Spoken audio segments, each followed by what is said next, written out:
नमस्कार विद्यार्थी मित्रांनो, मी सौ वैशाली अडमुठे, यशवंतनगर हायस्कूल, यशवंतनगर, सांगली. विषय मराठी, इयत्ता 10वी, विभाग 3, स्थूल वाचन हा घटक आज आपण पाहणार आहोत. स्थूल वाचन या घटकात पाठ्यपुस्तकात 3 पाठ आणि 1 कविता असे एकूण 4 पाठ दिलेले आहेत. 1. बालसाहित्यिका गिरिजा कीर. 2. कविता मनक्या पेरेने लागा. 3. वीरांगणा आणि 4. व्युत्पत्ती कोश. पैकी आज आपण व्युत्पत्ती कोश या पाठांवर चर्चा करणार आहोत. आपणा सर्वांनाच माहीत आहे की स्थूल वाचन या घटकावर कोणतेही सूक्ष्म प्रश्न म्हणजे आकलन कृती, शब्दांचे अर्थ किंवा वाक्यप्रचार अशी कोणतीही कृती विचारली जाणार नाही. साधारणपणे दीर्घोत्तरी किंवा सविस्तर प्रश्न की जे विद्यार्थ्यांच्या स्वमताला अभिव्यक्तीला वाव देणारे असे प्रश्न विचारले जातील.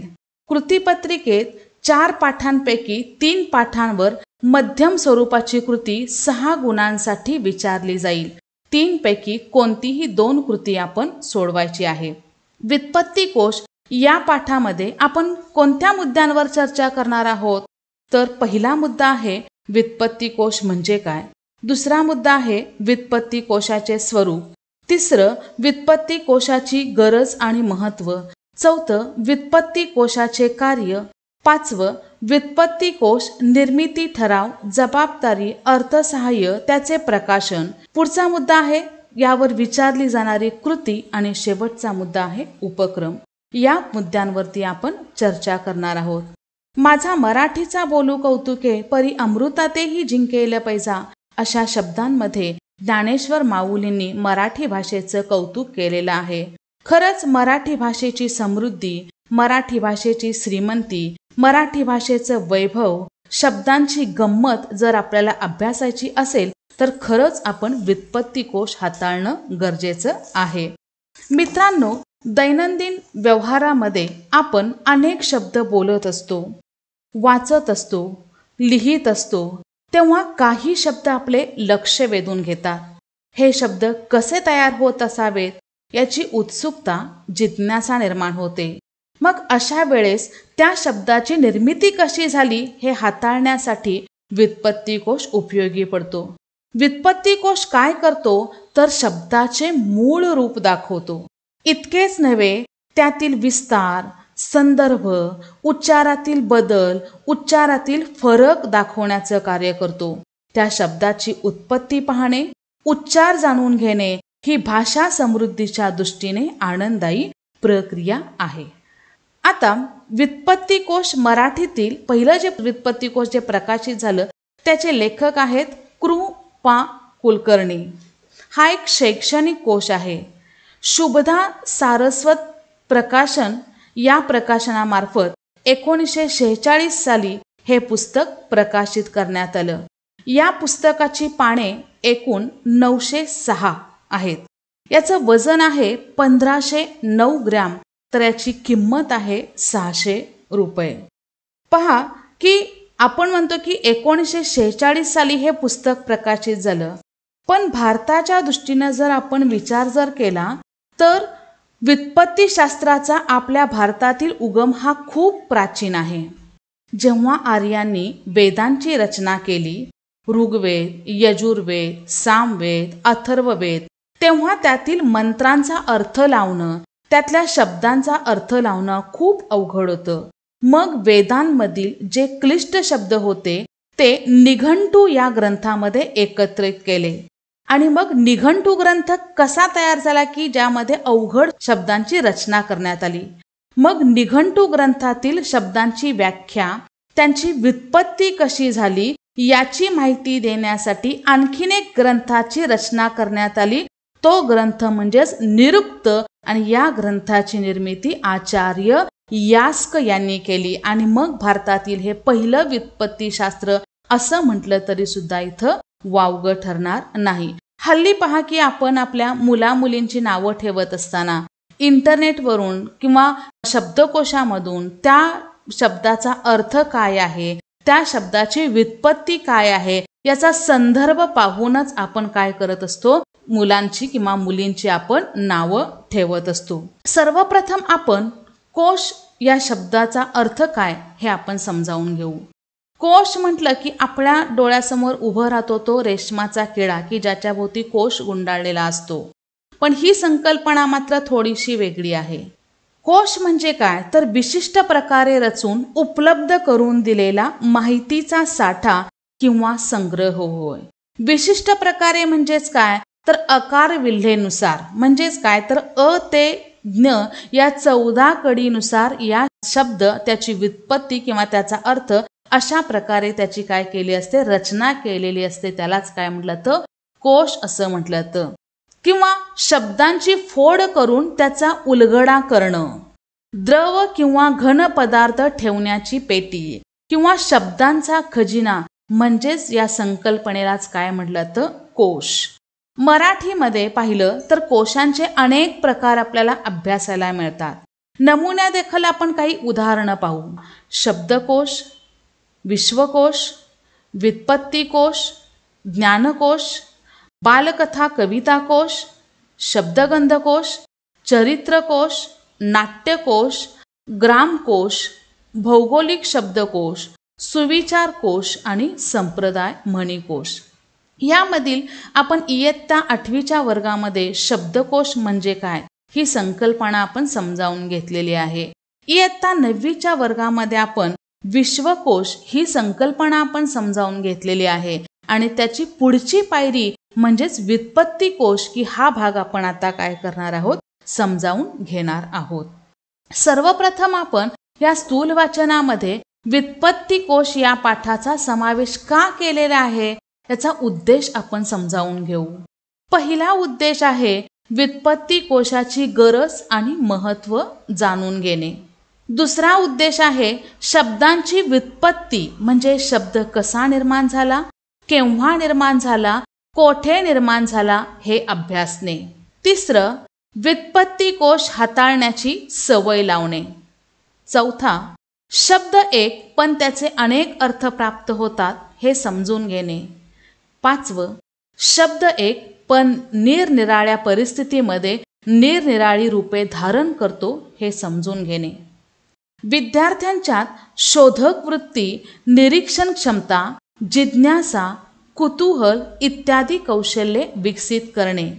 आणि शेवटचा मुद्दा आहे शब्दांची व्युत्पत्ती पाहणे ही भाषा समृद्धीच्या दृष्टीने आनंददायी प्रक्रिया आहे. हा आनंद विद्यार्थ्यांना मिळवून देणे. आता आपण व्युत्पत्तिकोश म्हणजे काय हे आपण समजावून घेऊ. शब्दाच्या अर्थाचे किंवा शब्दाच्या मुळाचे ज्ञान. एखाद्या शब्दाच्या मुळाविषयी माहिती देणे म्हणजेच व्युत्पत्ती सांगणे. थोडक्यात काय शब्द कसा निर्माण झाला, केव्हा निर्माण झाला, कुठे निर्माण झाला याचा शोध घेणे म्हणजेच व्युत्पत्तिकोश होय.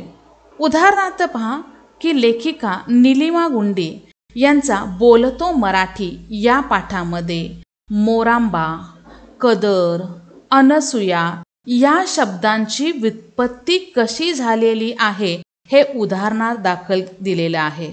उदाहरणार्थ पहा की मोरांबा याच्यामध्ये त्याची फोड कशी होते, मोर अधिक आंबा.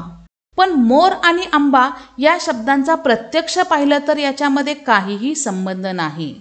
तर मोरस म्हणजे साखर आणि पूर्वी साखर ही मॉरिशसवरून यायची आणि त्यावरून कोणता शब्द रूढ झाला, मोरांबा. मग अशा अनेक शब्दांच्या व्युत्पत्तीचा संग्रह किंवा शब्दांची पेटी त्यालाच आपण काय म्हणतो इथं व्युत्पत्तिकोश असे आपण म्हणतो. आपण एक उदाहरणार्थ पाहू की प्रस्तावनेमध्ये सई नावाच्या एका मुलीचं नाव दिलेलं आहे. सई हा जर शब्द जर बघितला तर तो कसा निर्माण झाला तर सई हा शब्द संस्कृतमधील सखी म्हणजेच मैत्रीण या शब्दावरून आलेला आहे. हे कळल्यानंतर किती आनंद होईल. मग अशाच पद्धतीनं आपल्या परिचयातील शब्दांच्या व्युत्पत्तीचा शोध घेणे म्हणजेच आनंदाची पर्वणीच होय. आता उदाहरणार्थ पहा की अनिल हा शब्द कसा तयार झाला त्याचा अर्थ काय आहे तर वारा या शब्दावरून अनिल हा शब्द तयार झाला. किंवा अर्णव म्हणजे काय, त्याचा अर्थ काय आहे इथं सागर आहे. अशा आपल्या दैनंदिन परिचयातील अनेक शब्दांचा जर आपण शोध घेतला तर हा जो आनंद असतो तो आनंद खऱ्या अर्थानं शब्दातीत असतो. आता आपण व्युत्पत्ती कोशाचं स्वरूप समजावून घेऊ. पहा, व्युत्पत्ती कोशाचं स्वरूप कळावं म्हणून कोशात शब्दांची नोंद कशी केली जाते हे पाठाच्या सुरुवातीला दाखवलेले आहे. येथे नमुन्यादाखल इनामदार या शब्दाची व्युत्पत्ती दाखवलेली आहे. इथे एक संवाद दाखवलेला आहे. मुलगी राधा आणि आई यांच्यातील हा संवाद आहे. पाहूया आपण हा संवाद. पहा, राधा काय म्हणते, आई हे काय आहे ग कोपऱ्यात. आई म्हणते, अगं ती सतार आहे, ती आजोबांना इनाम म्हणून मिळाली महाराजांकडून. गावाकडे होती, ती आज आणली आहे. तेव्हा राधा आईला विचारते, आई इनाम म्हणजे काय ग. आई उत्तर देते, इनाम म्हणजे बक्षीस. राधा म्हणते, अगं माझ्या वर्गातील तनया आहे ना, तिचं आडनाव इनामदार आहे. मग इनाम म्हणजे बक्षीस, इनामदार म्हणजे आई कसा आला असेल ग हा शब्द. तेव्हा आई म्हणते, थांब, आजोबांच्या खोलीत मराठी व्युत्पत्ती कोश आहे, आपण पाहूया त्यात इनाम हा शब्द कसा तयार झाला असेल. त्याची व्युत्पत्ती आपल्याला त्यात सापडेल. पहा, इनाम हे नाम आहे, त्यामुळे इथं बघा न हे लघुरूप दिले. न याचा अर्थ ते नपुसक लिंग आहे, लिंग त्याचं दिलेलं आहे. याचा मराठीत अर्थ काय दिलाय पहा बरं, कायमची देणगी, मोफत वेतन, बक्षीस. इंग्रजीत त्याचा अर्थ काय दिलाय, प्राइज, गिफ्ट, इनाम, ग्रँट. हा शब्द कोणत्या भाषेतून आलाय बघा, त्या भाषेचं लघुरूप दिलेलं आहे. याचा अर्थ अरबी भाषेतून आलेला आहे. त्याचा विग्रह कसा होतो, इन अधिक आम म्हणजेच वरिष्ठाकडून देणगी. म्हणजे इनाम हा शब्द काय आहे तर अरबी भाषेतून आलेला आहे. आई म्हणते की आता आपण दार हा प्रत्यय शोधू. दार हा काय प्रत्यय आहे. त्याचा अर्थ काय आहे, स्वामित्व दर्शक. तो फारसी प्रत्यय आहे. अ टर्मिनेशन शोईंग प्रोसेशन. दार हा फारसी प्रत्यय आहे. स्वामी दर्शक म्हणजे काय, एखादी गोष्ट एखाद्याजवळ आहे असे दर्शवणारा प्रत्यय. इनामदार म्हणजे ज्याच्याजवळ इनाम आहे तो असा अर्थ होतो. आणि दार म्हणजे एखादी गोष्ट धारण करणारा असा सुद्धा अर्थ घेता येईल. जबाबदार हा शब्द तुला माहीत आहे ना, जो जबाबदारी धारण करतो किंवा घेतो. ज्याच्याकडे जबाबदारी असते तो जबाबदार. तसंच इनामदार म्हणजे ज्याच्याजवळ इनाम आहे किंवा ज्याने इनाम धारण केलेले आहे, म्हणजेच ज्याला इनाम मिळालेलं आहे असा तो माणूस. राधा म्हणते, आई ही माहिती किती छान आहे, आता मी नेहमी असे शब्द शोधत जाईन. यानंतर आपल्याला पाहायचं आहे व्युत्पत्ती कोशाचं कार्य. पहा, पहिलं कार्य काय आहे, मराठी भाषेतील प्रमाण व बोली भाषेतील शब्दांचं मूळ रूप दाखवणं. उदाहरणार्थ वा की बोली भाषेमध्ये जमीन हा शब्द म्हटलं जायचं, त्याचा प्रमाण भाषेमध्ये अर्थ काय होतो, जमीन. मग हा जमीन हा शब्द कुठून आला, त्या शब्दाची व्युत्पत्ती कशी झाली. किंवा दिस हा बोली भाषेत शब्द बोलला जातो, त्याचा प्रमाण भाषेतील अर्थ आहे दिवस. काटवट हा बोली भाषेमध्ये शब्द विचारला जातो, त्याचा अर्थ आहे परात. मग परात या शब्दाची व्युत्पत्ती कशी झाली किंवा काटवट हा शब्द कोणत्या बोली भाषेतून आला, ह्या शब्दांचं मूळ रूप दाखवण्याचं कार्य कोण करत असतं तर व्युत्पत्ती कोश हा करत असतो. की आपल्या पाठ्यपुस्तकामध्ये पहा की वी रा राठोड यांची मनक्या पेरेन लागा ही कविता समाविष्ट केलेली आहे. मूळ जर कविता जर पाहिली तर ही बंजारा बोली भाषेतील आहे आणि कवितेचं विनायक पवार यांनी मराठी भाषेमध्ये अनुवाद केलेलं आहे. बहिणाबाई चौधरींचं उदाहरण घ्या की त्यांनी खानदेशातील अहिराणी बोली भाषेमध्ये त्यांनी आपल्या अनेक कविता लिहिल्या. उदाहरणार्थ अरे संसार संसार जसा तवा चुल्ह्यावर, अशा कितीतरी कवितांचा संदर्भ आपल्याला घेता येईल. एवढंच नव्हे तर अनेक कथा कादंबऱ्या या सुद्धा बोली भाषेमधील प्रसिद्ध झालेल्या आहेत.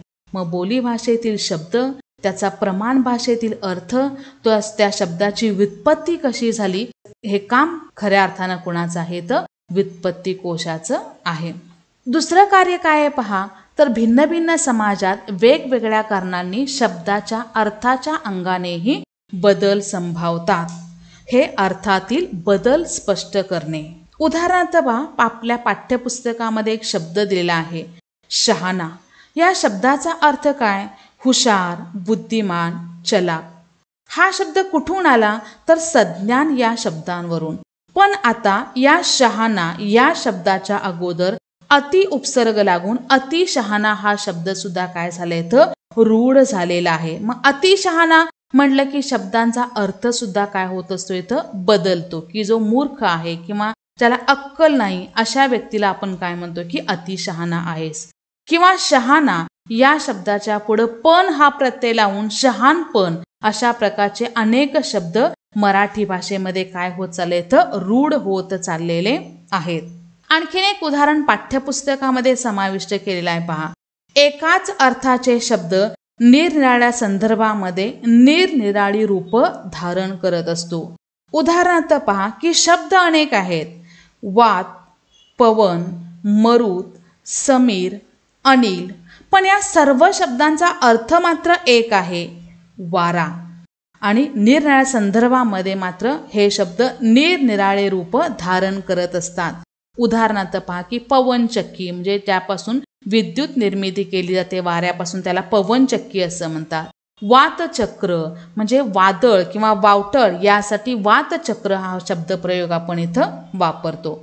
आणखीन एक उदाहरण आपण समजावून घेऊ पहा. नीर, जल, उदक, तोय याचा एकच अर्थ आहे, तो म्हणजेच काय तर पाणी. पण यापासून अनेक निरनिराळे शब्द तयार झालेले आहेत. जलसंचय, पानकळा, उदक पात्र अशी कितीतरी अनेक उदाहरणं घेता येईल.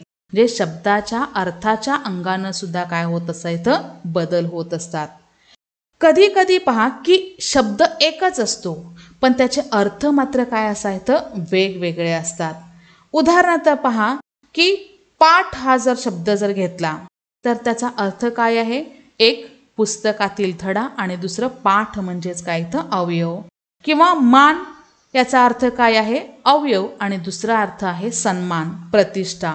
भाव याचा अर्थ आहे भक्ती आणि दुसरा अर्थ आहे दर. अंबर याचा पहिला जो अर्थ आहे तो आकाश आणि दुसरा अर्थ आहे काय आहे तर वस्त्र. म्हणजे असे कितीतरी उदाहरणं आपल्याला याच्यामध्ये देता येईल. तिसरं जे कार्य आहे पहा, विशिष्ट प्रदेशात आणि भौगोलिक परिसरात एकाच शब्दातील उच्चारात बदल होत असतो. हा शब्दाच्या उच्चारातील बदल आणि फरक दाखवणे. उदाहरणार्थ विना याचा अर्थ काय पहा? शिवाय.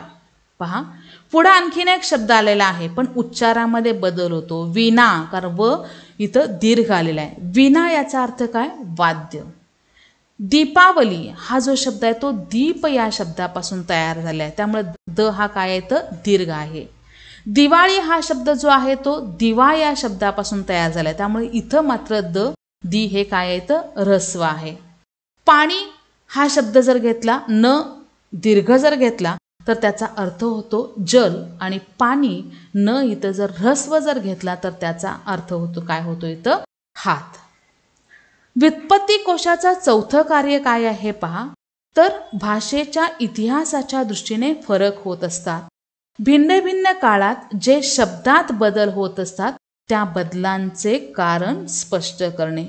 उदाहरणार्थ पहा की 12व्या शतकातील यादवकालीन भाषा किंवा 13व्या शतकातील संतांच्या कालखंडातील भाषा, शिवकालीन भाषा, पेशवेकालीन भाषा, इंग्रजांच्या कालखंडातील भाषा ते आधुनिक भाषांपर्यंत जर हा मराठीचा प्रवास जर पाहिला तर उदाहरणार्थ पहा की आपला इयत्ता 9वीच्या पाठ्यपुस्तकामध्ये कीर्ती कठियाचा दृष्टांत या पाठामध्ये यादवकालीन भाषेचं रूप आपल्याला पाहायला मिळते.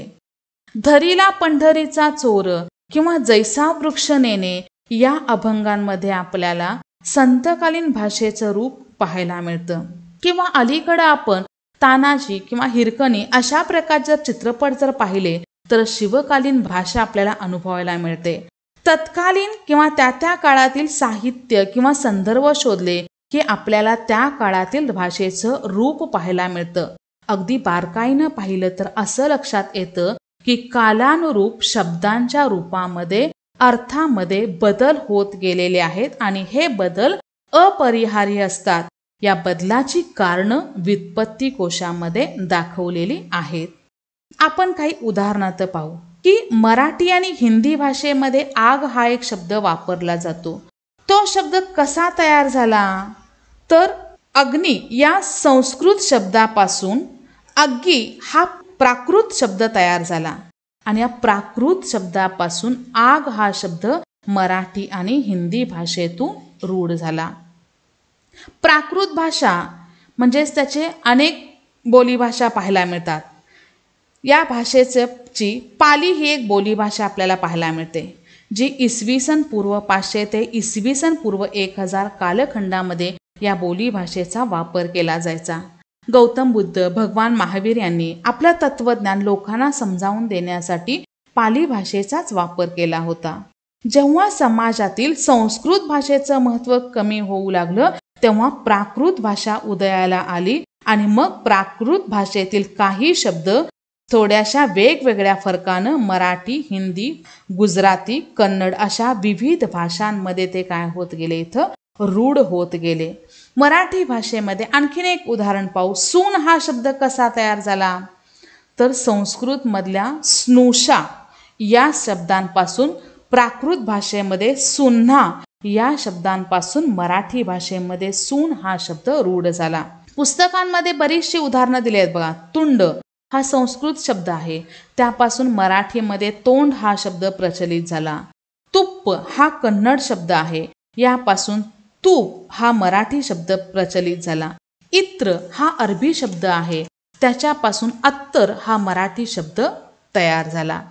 मग मराठी भाषेचा उगम केव्हा झाला याचा शोध जर घेतला तर असं लक्षात येतं की 1129 मध्ये चालुक्य राजा सोमेश्वरानं एक ग्रंथ लिहिला. त्या ग्रंथाचं नाव आहे मानसोल्लास आणि या ग्रंथामध्ये त्या राजानं महाराष्ट्रातील स्त्रिया कांडताना ज्या ओव्या म्हणायच्या त्या ओव्या आहे तशा उद्धृत केल्या, म्हणजे आहे तशा उचलल्या आणि त्यावर आधारित काय तयार केलं, इथं ग्रंथ तयार केला. इसवी सन 1284 मध्ये महानुभाव पंथांच्या किंवा चक्रधर स्वामींच्या कालखंडामध्ये लीळाचरित्र, दृष्टांत पाठ असे अनेक ग्रंथ मराठी भाषेमध्ये निर्माण झाले आणि 1290 मध्ये ज्ञानेश्वरांनी ज्ञानेश्वरी हा ग्रंथ लिहिला आणि तिथून मराठी भाषेच्या प्रवासाला सुरुवात झाली. आजपर्यंतच्या या प्रवासात मराठी भाषेमध्ये अनेक बदल होत गेले. या बदलाचं नेमकं जर कारण जर शोधलं तर सुलभीकरण किंवा सोपे करण्याची प्रवृत्ती हेच नेमकं त्यामागचं कारण आहे.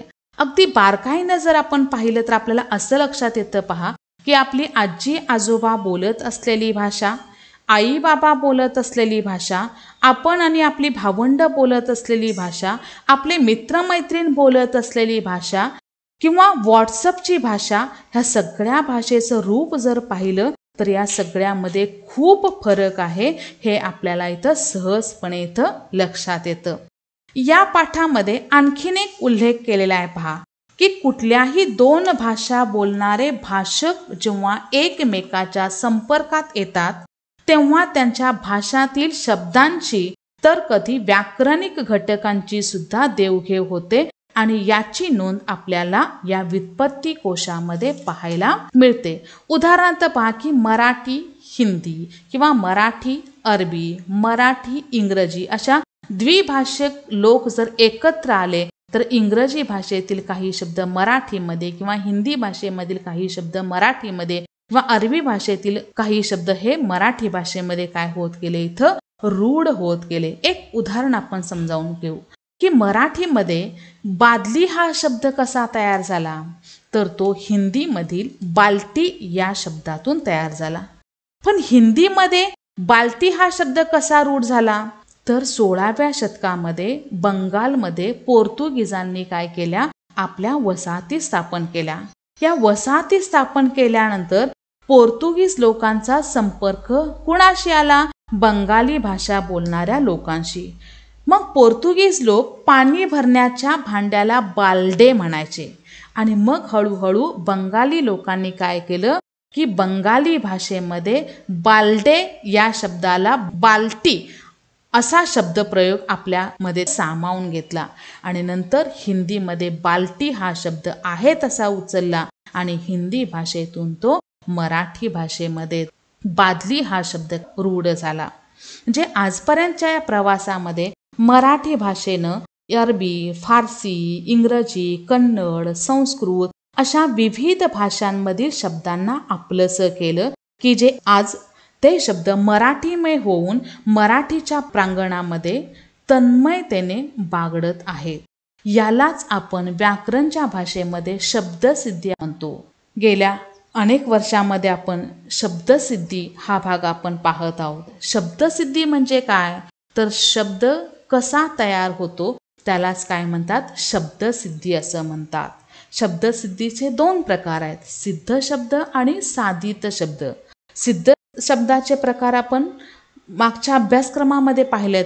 तत्सम शब्द, तद्भव शब्द, देशी शब्द आणि परभाषीय शब्द असे 4 प्रकार आपल्याला अभ्यासाला मिळतात. तर साधित शब्द की जो आपण आता इयत्ता 10वीला अभ्यासतो आहे त्याचे एकूण 4 प्रकार आहेत. उपसर्ग घटित शब्द, प्रत्यय घटित शब्द, अभ्यस्त आणि सामासिक शब्द. तत्सम म्हणजे काय? मूळ संस्कृतमधून जसं आहे तसंच मराठी भाषेमध्ये आलेलं आहे त्याला तत्सम म्हणतात. तद्भव म्हणजे काय? तर संस्कृतमधून मराठी भाषेमध्ये येत असताना त्या शब्दांमध्ये काही बदल होऊन ते शब्द मराठीमध्ये रूढ होणं. देशी शब्द याचा अर्थ मूळचे मराठी शब्द आणि परभाषी याचा अर्थ अरबी, इंग्रजी, फारसी अशा शब्दांमधून आलेले हे शब्द यालाच आपण काय म्हणतो? इथं शब्दसिद्धी असं आपण म्हणतो. आता पुढचा मुद्दा आपण पाहू, व्युत्पत्ती कोश कसा पाहावा. आपल्याला एखाद्या शब्दाबद्दल कुतूहल निर्माण झालं तर आपण व्युत्पत्ती कोश पाहतो. व्युत्पत्ती कोशाची रचना अकार विल्हेनुसार म्हणजे अ ते ज्ञ या 14 कडीनुसार आहे. आता आपल्याला पहा की दिवाळी हा शब्द शोधायचा आहे. तर दिवाळी हा शब्द आपण कसा शोधणार? तर 14 कडीमध्ये आपण त, थ नंतर काय येतं? द. द मध्ये पण पहिल्यांदा द चे शब्द, मग दा आणि त्याच्यानंतर पहिली वेलांटी दी या शब्दाचा आपण शोध घ्यायचा. आता दिवाळी हा जो शब्द आहे तो नाम आहे, त्यामुळे ह्या नामाचं पहा की लिंग कोणतं आहे ते इथं लिंगाचं लघुरूप दिलंय वा स्त्रीलिंग. त्याचा अर्थ दिलाय मराठीमध्ये दिव्यांची रांग, एक सण दिव्यासंबंधी. इंग्रजीत अर्थ दिलाय पहा a row of lights, a Hindu festival with nocturnal illuminations. पहा हा जो शब्द आहे तो वेगवेगळ्या भाषांमध्ये कशा पद्धतीनं रूढ होत गेला, थोडंसं रूपडं बदलून तो अनेक भाषेमध्ये शब्द कसा प्रचलित झालेला आहे याचं उदाहरण दिलंय बा. त्या वेगवेगळ्या भाषांची इथं लघुरूप दिलेत बघा. स याचा अर्थ संस्कृतमध्ये तो दीपावली आणि दीपाली हा शब्द रूढ झाला. प्राकृत भाषेमध्ये दिवाली, दिवावली हा शब्द रूढ झाला. बंगाली भाषेमध्ये दिवयाली, ओडिया भाषेमध्ये दियाली, हिंदी आणि पंजाबी भाषेमध्ये दिवाली, सिंधी भाषेमध्ये दियारी आणि गुजराती भाषेमध्ये दिवाळी हा शब्द काय होत गेला? इथं रूढ होत गेला. मराठी भाषेमध्ये पहा संस्कृत भाषेमधून दीपावली हा शब्द आला. संस्कृत भाषेमध्ये पहा दी इथं काय आहे? रस्व आहे आणि ली हे सुद्धा रस्व आहे. पण मराठी भाषेमध्ये येताना मात्र थोडासा तो बदल होऊन आलेला आहे. द आणि ल इथं आपल्याला दीर्घ पाहायला मिळतात. कारण मघाशीच मी सांगितलं की दीपावली हा जो शब्द आहे दीप या शब्दापासून तयार झाल्यामुळं इथं द आपल्याला काय पाहायला मिळतं? दीर्घ पाहायला मिळतं. आणि दिवाळी हा जो शब्द आहे तो मूळचाच मराठी शब्द आहे, पण तो दिवा या शब्दापासून तयार झाल्यामुळं इथं मात्र द हा काय आलेला आहे? तर ऱ्हस्व आहे. आता आपण पाहणार आहोत व्युत्पत्ती कोशाची निर्मिती कशी झाली, त्याचा ठराव, निर्मितीची जबाबदारी, अर्थसहाय्य आणि त्याचं प्रकाशन. पहा, 1938 साली मुंबई येथे अखिल भारतीय मराठी साहित्य संमेलन भरले होते. त्या साहित्य संमेलनाचे अध्यक्ष होते स्वातंत्र्यवीर विनायक दामोदर सावरकर. आणि मग या संमेलनामध्ये व्युत्पत्ती कोश रचनेचे कार्य हाती घ्यावे असा ठराव या संमेलनामध्ये मंजूर करण्यात आला. मग ही जबाबदारी कुणावरती सोपवावी यासाठी एक नाव पुढे आलं, तर कृ.पा. कुलकर्णी यांच्यावर या व्युत्पत्ती कोशाच्या निर्मितीची जबाबदारी सोपवण्यात आली. आता एखादा ग्रंथ प्रकाशित करायचा आहे तर त्याला आर्थिक सहाय्य लागतं. मग आर्थिक सहकार्य कुणी केलं तर बॅरिस्टर मुकुंदराव जयकर यांच्या आर्थिक सहकार्यामुळं आणि श्री दाजीसाहेब तुळजापूरकर यांनी पुरस्कृत केल्यामुळं व्युत्पत्ती कोश निर्मितीला मदत झाली. पुरस्कृत याचा अर्थ काय इथं? प्रेरणा, प्रोत्साहन. आणि 1946 साली या सर्वांच्या सहकार्यामुळं मराठी व्युत्पत्ती कोशाचं पहिलं प्रकाशन झालं. प्रकाशन म्हणजे काय तर पुस्तक रूपानं प्रकाशित होणं. यानंतर ही व्युत्पत्ती कोशाच्या अनेक आवृत्त्या निघालेल्या आहेत. आता आपण व्युत्पत्ती कोश तयार करण्यासाठी ज्या व्यक्तींचं योगदान मिळालं त्यांचा थोडक्यात परिचय आपण पाहू. कृ.पा. कुलकर्णी यांनी काय केलं की मराठीतील व्युत्पत्ती कोश तयार केला. यांचा जन्म 5 जानेवारी 1892 रोजी झाला, तर मृत्यू 12 जून 1964 रोजी झाला. मराठी भाषाशास्त्रज्ञ आणि ग्रंथकार म्हणून त्यांची ख्याती होती. यांचा जन्म सांगली जिल्ह्यातील इस्लामपूर इथे झाला. इस्लामपूर, नाशिक, कोल्हापूर, पुणे, मुंबई इत्यादी ठिकाणी त्यांनी MA BT पर्यंत शिक्षण घेतलं. प्रारंभी त्यांनी काही काळ शिक्षक म्हणून नोकरी केली आणि पुढे अहमदाबाद आणि मुंबई येथे अनुक्रमे संस्कृतचे आणि मराठीचे प्राध्यापक सुद्धा होते. मुंबई येथील एका महाविद्यालयाचे ते काही काळ प्राचार्यही होते. मराठी संशोधन मंडळाचे ते संचालक होते. तसेच महाराष्ट्र शासनाच्या भाषा सल्लागार मंडळाचे ते अध्यक्ष होते. शुद्धलेखन समितीचे ते कार्यवाह होते आणि यांची एकूण 13 पुस्तकं ही प्रकाशित झालेली आहेत. मराठी भाषेतील 12 आणि इंग्रजी भाषेतील 1 अशी एकूण 13 पुस्तकं प्रकाशित झालेली आहेत. आणि मराठी भाषेतील यांचं योगदान म्हणून, त्यांच्या कार्याचा गौरव म्हणून 1952 साली अमळनेर येथे झालेल्या साहित्य संमेलनाचे अध्यक्षपद दिलं होतं. या व्युत्पत्ती कोशासाठी आणखीन एका व्यक्तीचं जे सहकार्य लाभलं की ज्यांनी पैशाची मदत केली ते म्हणजेच बॅरिस्टर मुकुंदराव जयकर. यांचा जन्म 13 नोव्हेंबर 1873 रोजी मुंबई येथे झाला, तर मृत्यू 10 मार्च 1959 मध्ये झाला. ऑक्सफर्ड विद्यापीठातून डॉक्टरेट ऑफ सिव्हिल लॉ नावाची त्यांनी पदवी घेतली. स्वबळावर त्यांनी वकिली व्यवसाय सुद्धा चालवला. पुणे विद्यापीठाची उभारणी केली. त्या विद्यापीठाचे पहिले कुलगुरू ते होते.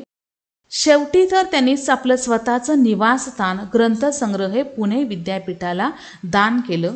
1918 मध्ये पुणे इथं झालेल्या 94व्या अखिल भारतीय मराठी साहित्य संमेलनाचे ते अध्यक्ष सुद्धा होते.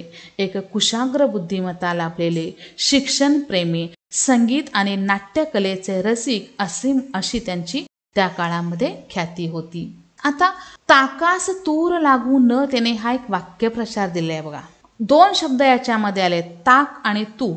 या वाक्यप्रचाराची व्युत्पत्ती कशी झाली याचा शोध जर घेतला तर आपल्याला असं लक्षात येतं की ताक म्हणजे पितो ते ताक नव्हे.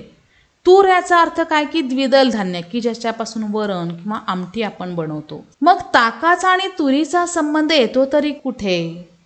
तर ताक असा शब्द नाही, तो मूळचा शब्द आहे ताका. ताका याचा अर्थ काय की तागा, अखंड कापडाचा गठ्ठा. याचा दुसरा अर्थ आहे पहा की दोरा किंवा धागा. आणि तूर याचा अर्थ काय? विणलेले वस्त्र. ज्या लाकडाभोवती गुंडाळले जाते ते लाकूड किंवा त्यालाच काय म्हणलं तर कोष्ट्याची दांडी. म्हणजे शब्दांचे आपल्याला नेहमी माहीत असलेले अर्थ न घेता इथे विणकराच्या व्यवसायातले हा शब्द आहे हे मात्र आपण काय करायला हवं, इथं लक्षात घ्यायला हवं. आता व्युत्पत्ती कोश या स्थूल वाचनावरती कशा प्रकारची कृती विचारली जाते पहा. तर पहिला प्रश्न आहे टिपा लिहा.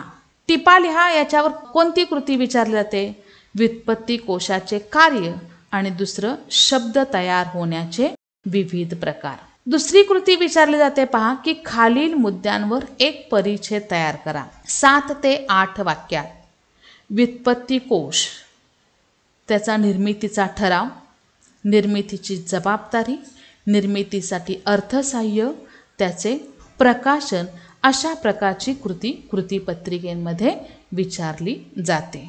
या स्वाध्यायाच्या खाली एक उपक्रम दिलाय पहा की शिक्षकांच्या मदतीने व्युत्पत्ती कोशातून खालील शब्दांची व्युत्पत्ती शोधून लिहा. पहिला शब्द आहे की प्रावीण्य. प्रावीण्य हा जो शब्द जर पाहिला तर ते काय एक विशेषण आहे. याचा अर्थ काय तर कुशल, तरबेज, निपुण. प्रावीण्य हा जो शब्द आहे तो संस्कृत मधल्या प्रवीण या शब्दापासून मराठी भाषेमध्ये प्रवीण हा शब्द रूढ झाला. प्रवीण याचा अर्थ काय तर वीणा वाद्य वाजवण्यामध्ये खूप तरबेज किंवा कुशल असणारी व्यक्ती. मग अशा विविध व्यवसायामध्ये तरबेज असणाऱ्या व्यक्तीला जे विशेषण वापरलं जातं ते विशेषण म्हणजेच काय तर प्रावीण्य. दुसरा शब्द काय आहे पहा चिल्लर. याचं लघुरूप दिलंय स्त्रीलिंग, नाम आहे ते. याचा मराठीत अर्थ काय होतो पहा लहान, किरकोळ, खुर्दा किंवा लहान नाणे किंवा मोड असा सुद्धा शब्दप्रयोग वापरला जातो. याचा इंग्रजीमध्ये अर्थ काय पहा पीटी, ट्रिफिलिंग आर्टिकल्स किंवा चेंज ऑफ मनी. हाच शब्द कन्नडमध्ये पहा चिल्हे किंवा चिल्लरे हा शब्द रूढ झाला आणि त्यावरून मराठी भाषेमध्ये चिल्लर हा शब्द प्रचलित झाला. तामिळ भाषेमध्ये चिल्ल असा शब्द रूढ आहे. इंग्रजी भाषेमध्ये चिल्ड्रन असा शब्द प्रयोग इथं रूढ झालेला आहे. तिसरा शब्द आहे वीज. नाम असल्यामुळं त्याचं लघुरूप दिलंय स्त्रीलिंग. त्याचा मराठी अर्थ आहे पहा विद्युत किंवा सौदामिनी. इंग्रजीत अर्थ आहे लाइटिंग. संस्कृत मधल्या विद्युल्लता या शब्दावरून मराठीमध्ये वीज हा शब्द तयार झाला. हिंदीमध्ये तो बिजली हा शब्द रूढ झाला. प्राकृतमध्ये विज्जू, विजुआ, पंजाबी भाषेमध्ये बिज, सिंध भाषेमध्ये विजू आणि गुजराती भाषेमध्ये वीज असे शब्दांचे रूप बदलत वेगवेगळ्या भाषांमध्ये वीज हा शब्द रूढ झाला. शेवटचा शब्द आहे पहा गुपचूप. हे अव्यय आहे. याचा अर्थ काय गप्प बसणे. इंग्रजीमध्ये त्याचा अर्थ सायलेंटली. हा जो शब्द आहे तो संस्कृतमधल्या गुंफचूप या शब्दांवरून मराठी भाषेमध्ये गुपचूप हा शब्द रूढ झालेला आहे. वेगवेगळ्या भाषांमध्ये त्याची रूपं जर पाहिली तर असं लक्षात येतं की ओडिया भाषेमध्ये गुपचूप हा शब्द रूढ झाला. पंजाबी भाषेमध्ये गुपचूप, सिंधी भाषेमध्ये गुपुचुपू, कानडी भाषेमध्ये गुपणे आणि गुजराती भाषेमध्ये गुपचूप अशा विविध शब्दांमध्ये बदल होत ते शब्द वेगवेगळ्या भाषेंमध्ये रूढ झाले. मग याच्यावरती आणखीन काय उपक्रम आपल्याला देता येईल तर मराठी भाषेमध्ये इतर भाषेतून आलेल्या शब्दांचा शोध घेणं आणि त्याचा संग्रह करणं. म्हणजे अशा पद्धतीनं आता आपण व्युत्पत्ती कोश म्हणजे काय, त्याचं स्वरूप, ते कसं हाताळावं, त्याचं कार्य काय आहे किंवा त्याची निर्मिती कशी झाली हा भाग आपण इथं पाहिला. धन्यवाद.